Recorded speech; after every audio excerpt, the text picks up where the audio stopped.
The first cycle of war has concluded, and in this initial period, Israel has maintained a successful streak, achieving victories with strategic moves. For a long period of time, the Israel Defense Forces have maintained a blockade on Gaza using the presence of infantry and tanks.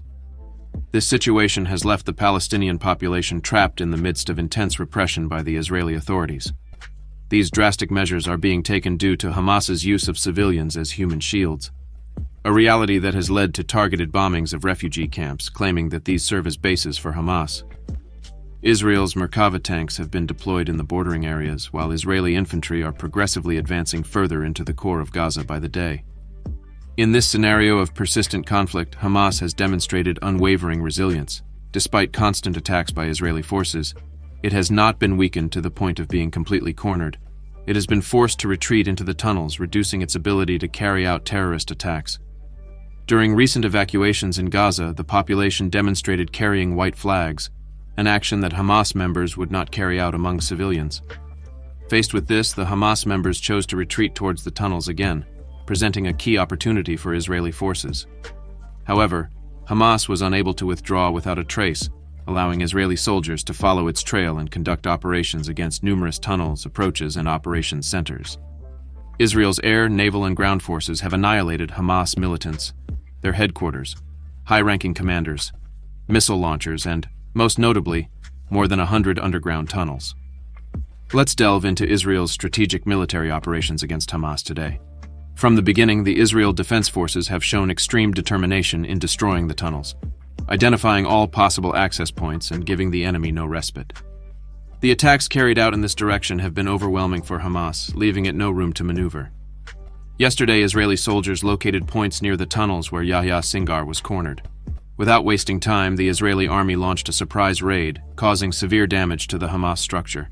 This operation resulted in the destruction of at least 10 tunnel entrances, adding to the total number of 130 tunnels destroyed since the beginning of the conflict.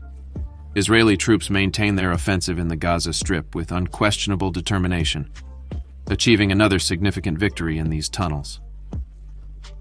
The Israel Defense Forces neutralized Ayman Abu Zina, who was the head of Hamas's arms industry. Zina was caught off guard by these attacks and died during a massive raid. For his part, Mohsen Bouzina was one of Hamas's main weapons developers, with experience in strategic weapons and rockets, facilitating the supply of weapons in the current conflict. The Israeli military spokesman declared that Hamas leaders are sentenced, which greatly boosted Israel.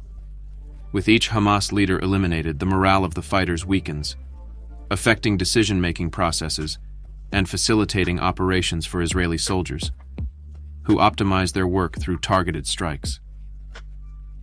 In another development, according to Syrian state media reports citing military sources, Israel carried out an airstrike against military facilities in southern Syria. This attack caused significant material losses for Syria, especially in areas of the Lebanese Baalbek region.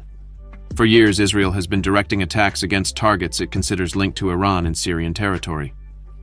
Tehran's influence has been increasing since it began supporting President Bashar al-Assad since the start of the civil war in 2011. The attacks appear to have focused on a Syrian army air defense base and radar stations in Tel Kulayb and Tel Mei, located in Swida province in southwestern Syria, according to 2 Syrian soldiers briefed on the matter. The reactions to this bloody war are growing like an unstoppable tide. The United Nations Human Rights Chief has condemned the collective punishment imposed by Israel and the forced evictions of Palestinians, equating them to war crimes. Volker Turk, located at the Egyptian Rafah border crossing into Gaza, said, "We are at the gates of an ongoing nightmare.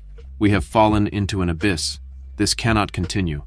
International human rights and humanitarian law must be respected to protect the population and ensure that urgent aid reaches the 2.3 million besieged people."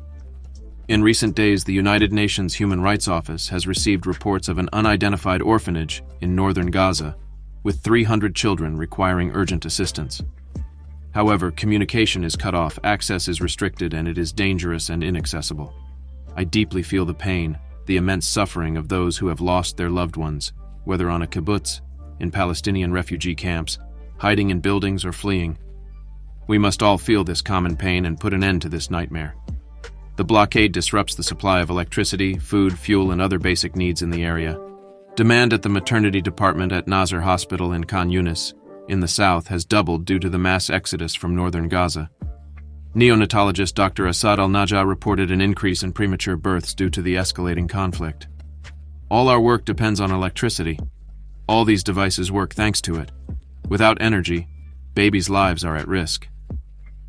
Testimonies from Palestinian residents indicate that Israeli forces are advancing towards the neighborhoods of Gaza City amid intense shelling in their surroundings. The clashes took place approximately 1 kilometer from Shifa Hospital, the largest in the region, which has become an epicenter of the conflict. The Israeli military claims that Hamas's main command center is located inside and below the hospital complex, using the facility as a shield. Hamas and the hospital's medical staff deny these claims, claiming that the army is making excuses to attack. For the Palestinians of Gaza, the hospital represents the suffering of the population during the war, adding to other scenes overwhelmed by wounded struggling with a lack of electricity and medical supplies. Tens of thousands of displaced people are seeking refuge in and around the complex. Daniel Hagar emphasized that his determination will not be affected under any circumstances. The attacks remain ongoing, turning Gaza into a city devastated by debris. The group of wealthy industrialized nations issued a statement yesterday condemning Hamas and supporting Israel's right to self-defense. In turn, they urged to guarantee the unobstructed distribution of food, water, medicine, and fuel, in addition to requesting a humanitarian pause in the fighting. Israeli Prime Minister Benjamin Netanyahu hinted at the possibility of brief interruptions in aid delivery. However, Netanyahu rejected the option of a broader ceasefire unless Hamas releases around 240 hostages it is holding. Benny Gantz, a key member of Israel's war cabinet, mentioned that there is no time limit on the duration of the conflict. He acknowledged that Israel still lacks a clear strategy for the Gaza Strip. If the Hamas government is destroyed, Gantz expressed his intention to maintain an Israeli security presence in the region after the conflict.